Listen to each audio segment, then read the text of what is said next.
नमस्कार, grand news में आपका स्वागत है। मैं हूं शाहीन और आइए नजर डालते हैं आज की हेडलाइंस पर।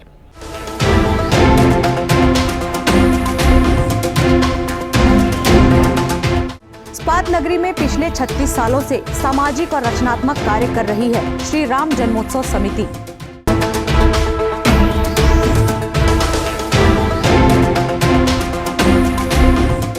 आजादी के दीवाने वीर सपूतों को याद कर स्वच्छता अभियान टीम ने दी श्रद्धांजलि।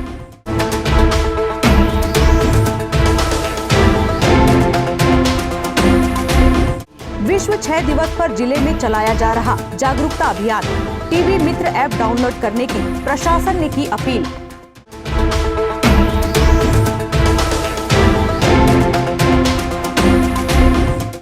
बालोद के देवार भाट में पानी की विकराल समस्या। 250 घरों में लगे नल, लेकिन पानी की बूंद नदारद।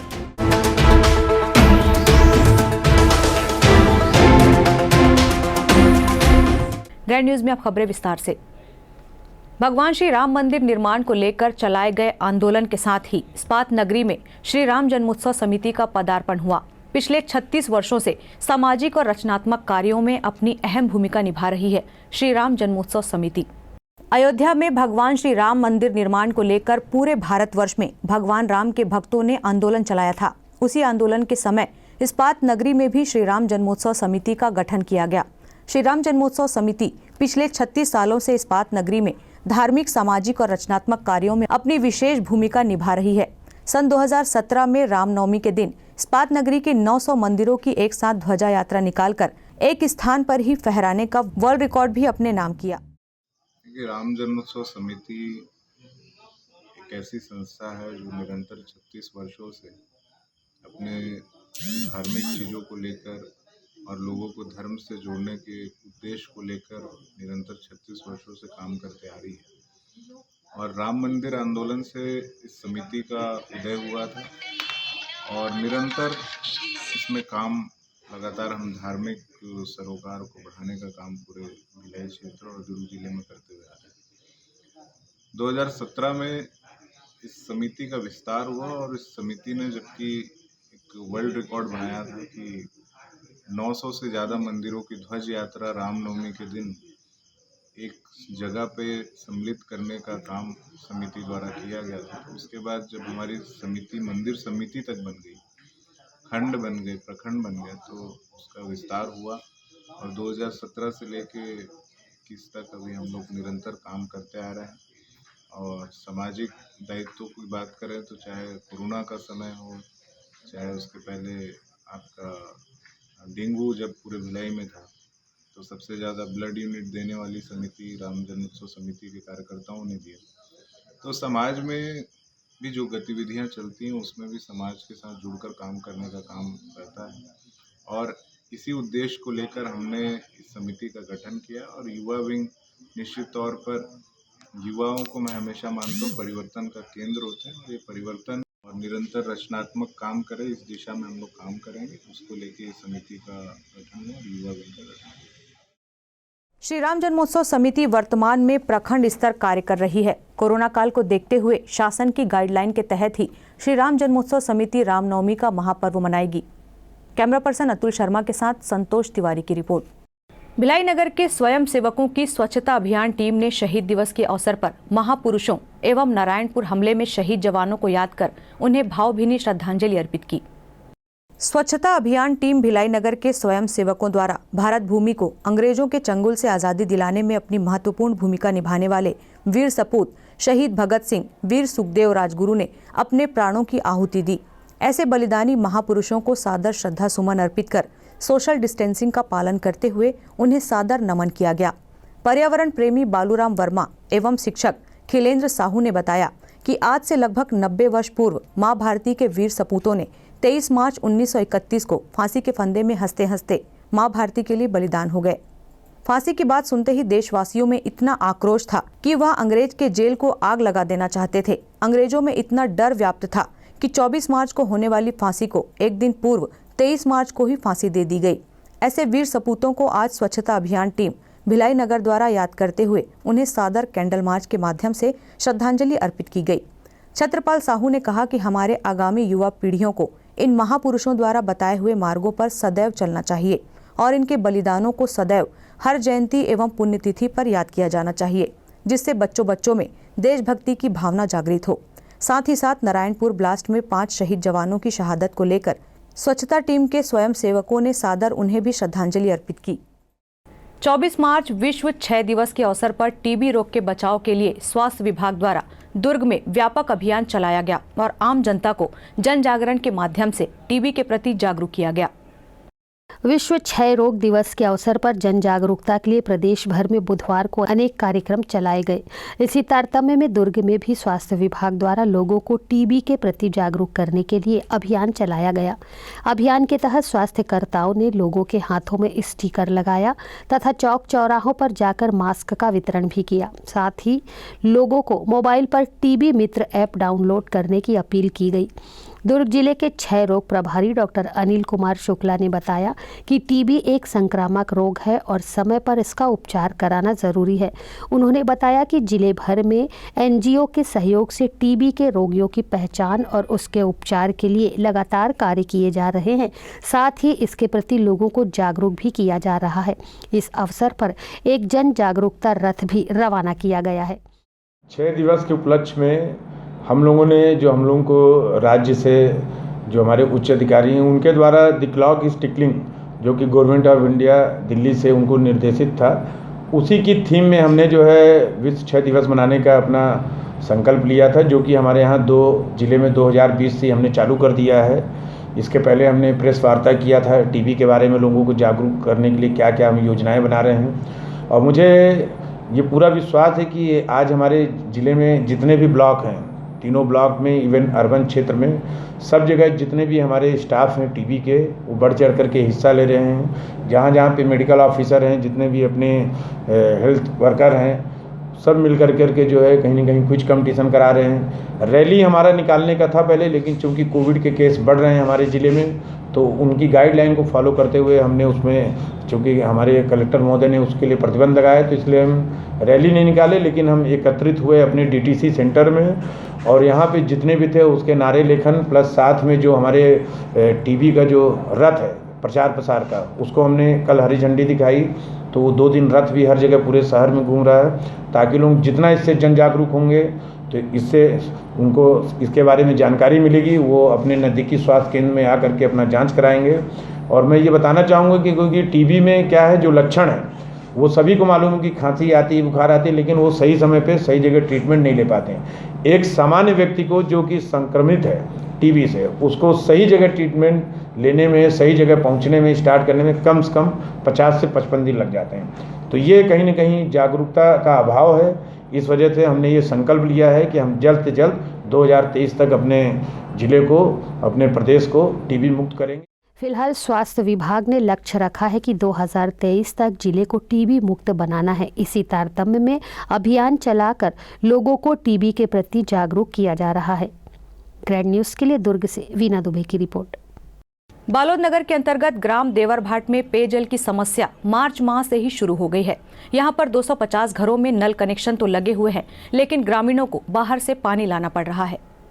बालोद जिले के अंतर्गत ग्राम देवरभाट में मार्च माह से ही पेयजल संकट के कारण ग्रामीणों को हैंडपंप का सहारा लेना पड़ रहा है। देवरभाट के 250 घरों में नल कनेक्शन तो लगे हुए हैं, लेकिन उन नलों में पानी न आने के कारण ग्रामीणों को हैंडपंप का सहारा लेना पड़ रहा है। वहीं पेयजल के गिरते स्तर को देखते हुए अप्रैल माह से यदि निगम द्वारा पानी की समस्या का समाधान नहीं किया गया तो ग्रामीणों को लगभग 2 किलोमीटर दूर से पानी लाना पड़ेगा।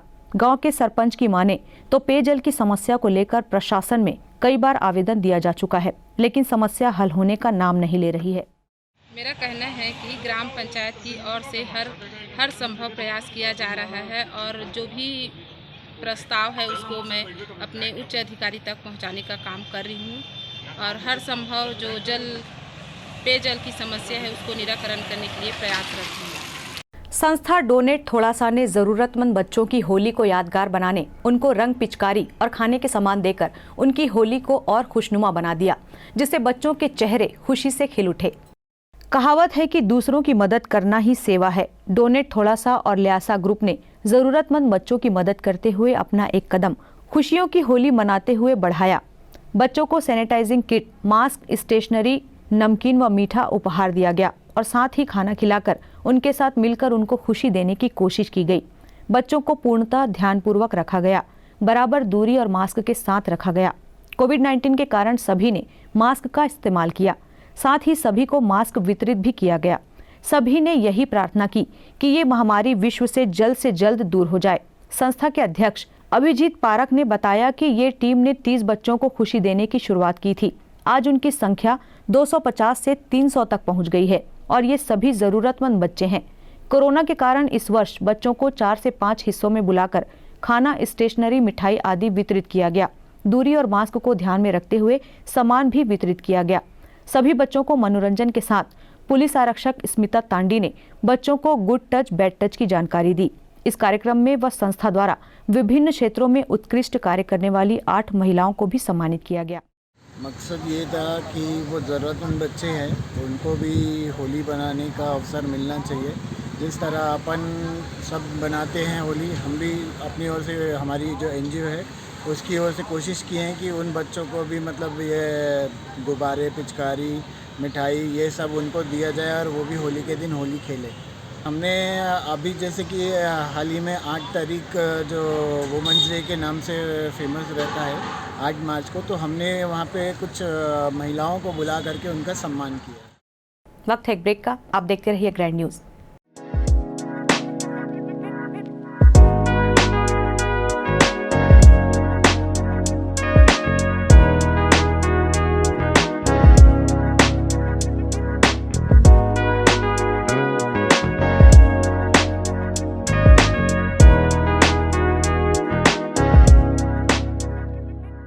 सेलिब्रेशन सफारी बारनावा पारा वाइल्ड लाइफ सेंचुरी में स्थित खूबसूरत cottage and rooms, Bastar art से सुसज्जित शानदार कॉटेज, सर्व सुविधा युक्त रूम्स, बाथटब युक्त बाथरूम, स्विमिंग पूल, बच्चों के खेलने के लिए पार्क, खान पान की व्यवस्था, प्रोफेशनल सर्विस, सेंचुरी घुमाने के लिए वाहन की व्यवस्था। सेलिब्रेशन सफारी बारनावा पारा। For booking and more details contact 9425507202। मैं जब अपने बालों को कोम करती थी तो मेरे काफी ज्यादा बाल कोम्बिंग से टूट जाते थे और सीजनल चेंजेस की वजह से डैंड्रफ भी होता था। फैमिली में भी कुछ लोगों को ये प्रॉब्लम थी। तब मुझे मेरी फ्रेंड ने वास्तु गुरुजी हेयर ऑयल सजेस्ट किया, जिसके सिर्फ 2 यूजेस बाद ही मुझे ऐसा लगा जैसे मेरी स्कैल्प क्लीन महसूस हो रही है और सिर्फ 4 वॉशेस बाद ही मेरी हेयर फॉल और डैंड्रफ की प्रॉब्लम ऑलमोस्ट जड़ से खत्म हो गई। और इस ऑयल की सबसे अच्छी बात यह है कि ये होममेड है और उससे भी अच्छी बात यह है कि ये वर्क करता है।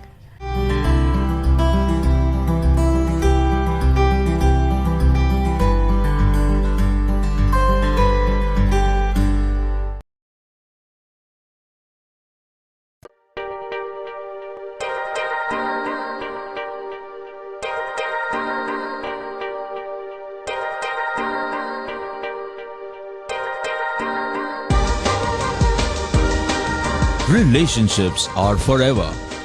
Out of all loved ones, your children are most precious. One of our biggest dreams is to give our children's marriage the top in luxury and facility.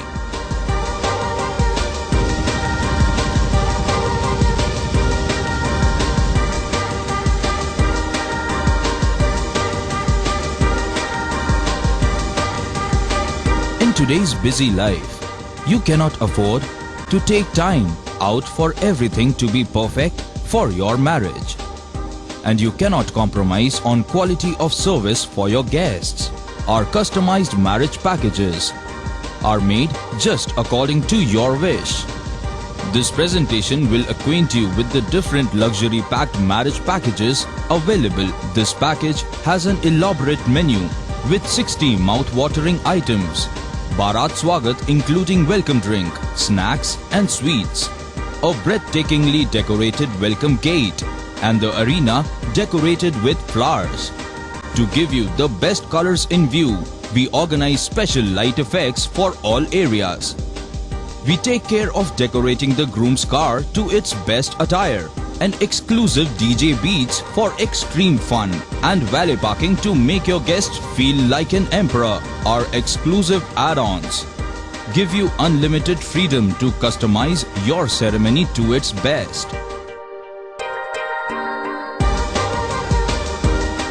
अब जिले में चिकित्सा के क्षेत्र में वरदान साबित हो रहा एसआर हॉस्पिटल एवं research centre. Dhamda road Chikhli में संचालित एसआर हॉस्पिटल एवं रिसर्च सेंटर में सुविधाएं। भारत सरकार की आयुष्मान योजना के तहत मरीजों का निशुल्क अस्पताल में इलाज, आईसीयू एनआईसीयू की सुविधा, इलाज से संबंधित सभी कार्य, सिटी स्कैन, एक्सरे, सोनोग्राफी और ईसीजी के साथ 24 घंटे मेडिकल स्टोर्स की सुविधा उपलब्ध है। भारत सरकार की आयुष्मान योजना के तहत जले हुए मरीजों, एक्सीडेंटल मरीजों एवं पाली ट्रामा के मरीजों का भी इलाज किया जाता है। हॉस्पिटल में 24 घंटे एम्बुलेंस की भी सुविधा उपलब्ध है। एसआर हॉस्पिटल में हड्डी से संबंधित सभी रोग, दांतों से संबंधित सभी रोग और सभी बीमारियों का इलाज अनुभवी डॉक्टरों की टीम के द्वारा किया जाता है। हमारा पता एसआर हॉस्पिटल एवं research centre, Chikhli road, Durg, Chhattisgarh. Helpline number 6262613200, 6262613300, 6262613400। Break के बाद आपका स्वागत है। आयुष्मान कार्ड बनवाने डाटा सेंटर पहुंचने वालों को अब कोरोना टेस्ट करवाना अनिवार्य होगा। बिना टेस्टिंग के हितग्राहियों के नहीं बनाए जाएंगे आयुष्मान कार्ड। जिला स्वास्थ्य अधिकारी ने सभी सेंटरों को यह आदेश जारी किया है। जिले में वर्तमान में आयुष्मान कार्ड बनाने की प्रक्रिया आरंभ है और रोजाना ही सैकड़ों हितग्राही शासन प्रशासन की लाभकारी योजना का लाभ लेने आयुष्मान कार्ड बनवाने संबंधित सेंटरों में पहुंच रहे हैं।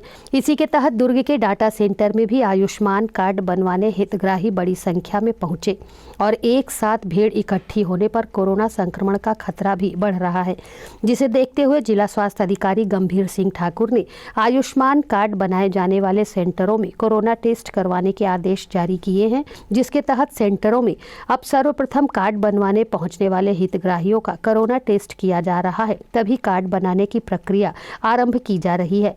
टेस्टिंग को लेकर सीएमएचओ ऑफिस की डिस्ट्रिक्ट कंसंट्रेट डॉक्टर सोना सिंह ने बताया कि सीएमएचओ के आदेश पर सभी आयुष्मान कार्ड बनवाने वाले हितग्राहियों की सर्वप्रथम कोरोना टेस्टिंग की जा रही है।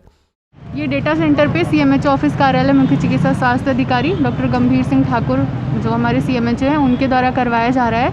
जो भी पेशेंट यहाँ आधार कार्ड और आयुष्मान योजना के लिए आ रहे हैं उन सभी को वहाँ पे एंट्रेंस तभी मिलेगा जब वो कोविड जांच अपनी यहाँ पे करवाते हैं। यहाँ पे हम ट्रू नॉट, RT-PCR और एंटीजन टेस्ट कर रहे हैं। नहीं, ऐसा नहीं है किट यूज़ कर रहे हैं, बट अभी ऐसा है कि इनमें बहुत सारे जो हैं वो मेन इनका एम जो है आयुष्मान योजना के लिए आ रहे हैं, तो उनमें से बहुत कम ऐसे अभी तक हमको उतने पेशेंट यहाँ पे नहीं मिले हैं। 15-20 में से 1-2 मिल रहे हैं, बाकी किट पहन के ही करते हैं। फिलहाल बढ़ते कोरोना वायरस के संक्रमण को देखते हुए मुख्य चिकित्सा अधिकारी के द्वारा उक्त आदेश जारी किए गए हैं, जिसका कड़ाई से पालन किया भी जाएगा और करवाया भी जाएगा। ग्रैंड न्यूज़ के लिए दुर्ग से वीना दुबे की रिपोर्ट।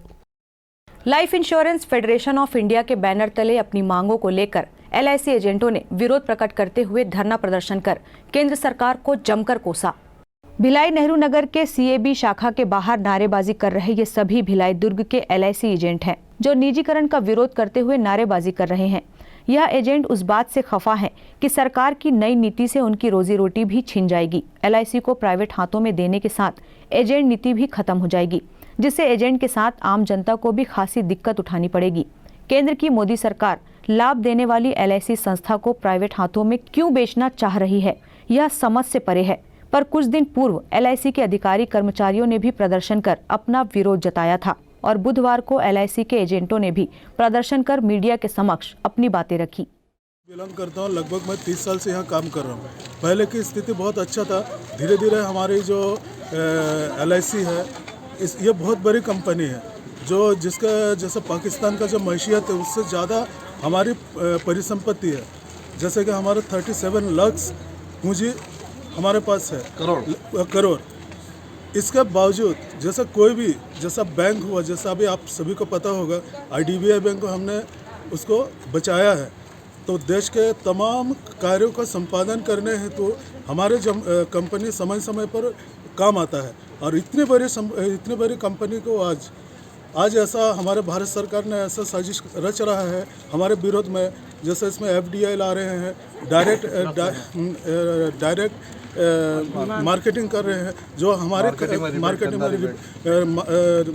कर रहा है जो हमारे खिलाफ है। हमारे नुकसान ये है कि जैसे हमारे जैसे डायरेक्ट मार्केटिंग करने से उसमें का हमारा कमीशन में कमी कर दिया जा रहा है, जैसा IRDA बना है।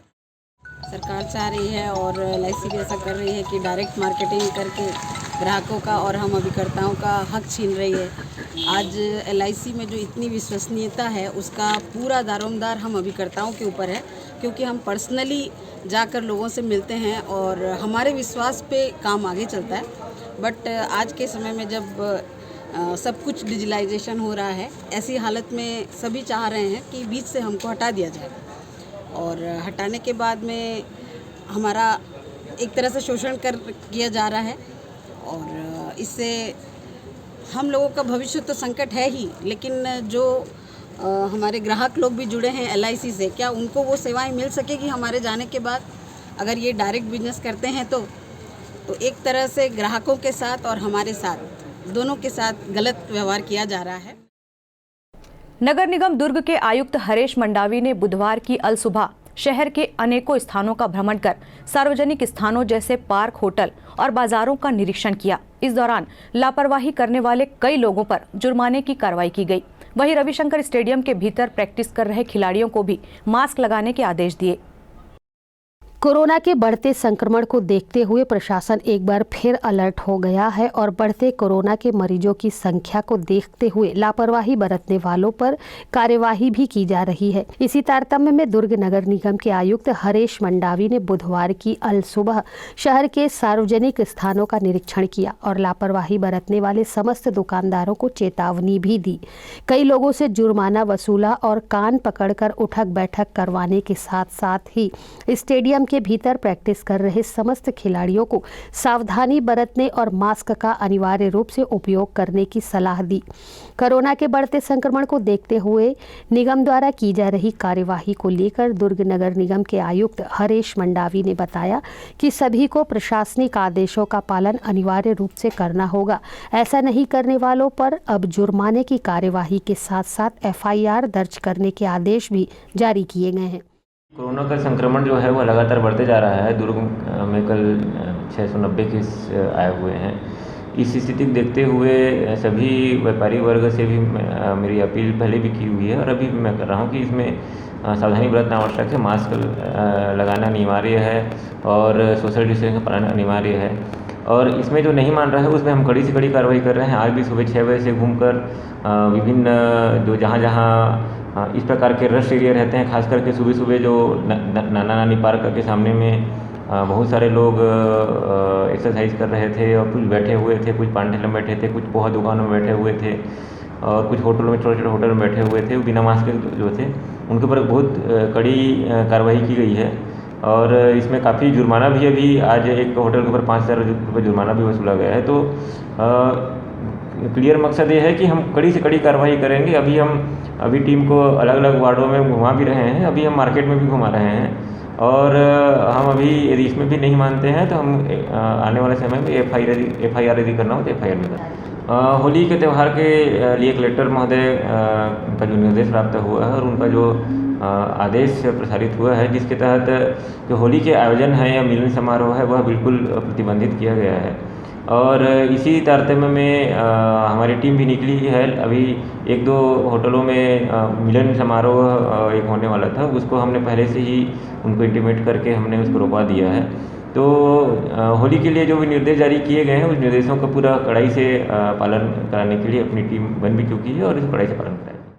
फिलहाल कोरोना को लेकर प्रशासन एक्शन मोड में है और अब जुर्माने के साथ साथ लापरवाही बरतने वालों की FIR भी करने के आदेश प्रशासन द्वारा जारी कर दिए गए हैं। ग्रैंड न्यूज़ के लिए दुर्ग से वीना दुबे की रिपोर्ट। शहीद दिवस के अवसर पर मंगलवार की देर शाम मोदी आर्मी संगठन के द्वारा शहीद आजम भगत सिंह, राजगुरु और सुखदेव की प्रतिमा पर पुष्प वर्षा करते हुए माल्यार्पण कर श्रद्धांजलि अर्पित की गई। तत्पश्चात शहर में रैली की शक्ल में युवाओं ने शान से तिरंगा लहराया। एक साथ सैकड़ों की संख्या में तिरंगा और युवाओं के मुख से भारत माता की जय के जयकारे ने शहर की आबोहवा को देशभक्तिमय कर दिया। भाजपा के वरिष्ठ नेता राकेश पांडे ने वीर सपूतों को श्रद्धांजलि अर्पित की। तत्पश्चात तिरंगा रैली का शुभारंभ किया गया। आइए आपको भी दिखाते हैं तिरंगा रैली की कुछ खास झलकियां।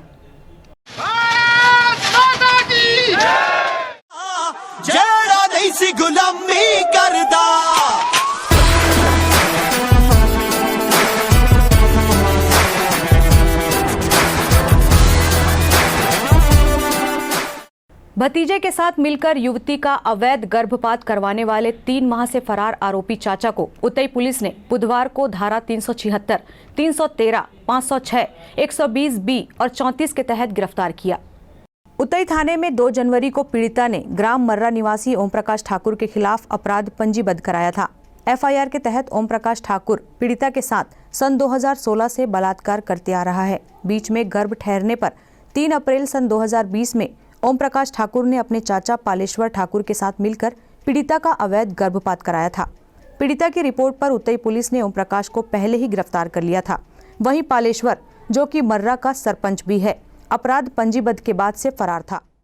2 जनवरी 2021 को एक प्रार्थी आकर के हमारे यहाँ रिपोर्ट की थाने उतई में, जिसमें उनके साथ में जो है बलात्कार करना और उसको जबरदस्ती गर्भपात कराने के संदर्भ में उसने शिकायत की थी, जिस पर से अपराध कायम किया गया था और अपराध करने के बाद में 376 के आरोपी को गिरफ्तार करके न्यायिक रिमांड में भेजा गया था। इसके बाद में जो